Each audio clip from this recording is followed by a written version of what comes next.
Neste vídeo, veremos o conteúdo do nosso dispositivo portátil CK62. Encontramos o dispositivo,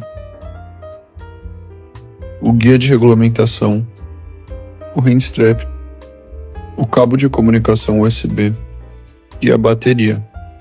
Removemos a embalagem do dispositivo.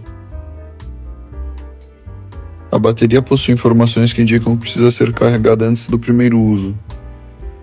Instale-o desta forma, certificando-se de que o dispositivo esteja firme. Por fim, o handstrap, que possui velcro, que fica nessa posição. E está pronto para usar.